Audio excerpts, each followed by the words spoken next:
In Legends, the Jedi weren't the only ones to rely on clones. Long before the Clone Wars of the Republic, the Sith secretly raised entire armies of their own, using science, sorcery, and deception to bend legions of identical soldiers to their will. This is the dark history of the Sith's clone legions. The idea of cloning did not begin with Kamino. In Legends, the ancient Sith experimented with the shaping of flesh long before the Republic ever thought to create an army.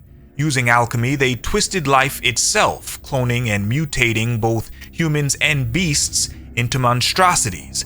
These early experiments gave rise to terrifying warriors, but the Sith quickly learned that without discipline, clones could not be controlled. Centuries later, a group known as the Clone Masters emerged in the galaxy.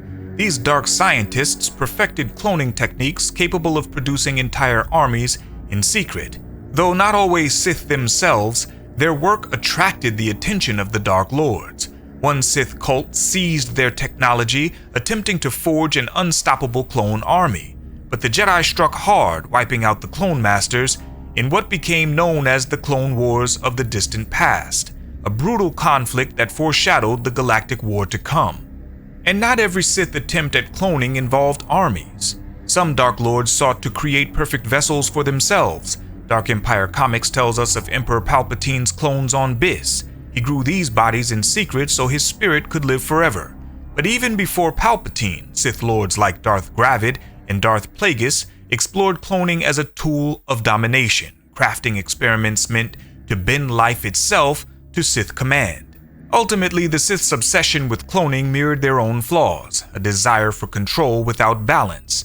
Their clone armies turned against them, their vessels decayed, and their creations brought chaos instead of order. Yet these dark experiments left a mark, paving the way for Palpatine to manipulate the Republic into commissioning the Grand Army of the Republic centuries later. The Sith had proven cloning could be a weapon of ultimate war, and this time they would wield it perfectly. So when you watch the Clone Wars unfold, remember, the Sith were not newcomers to cloning. They had been shaping, twisting, and weaponizing life for millennia, until at last the galaxy itself became their battlefield.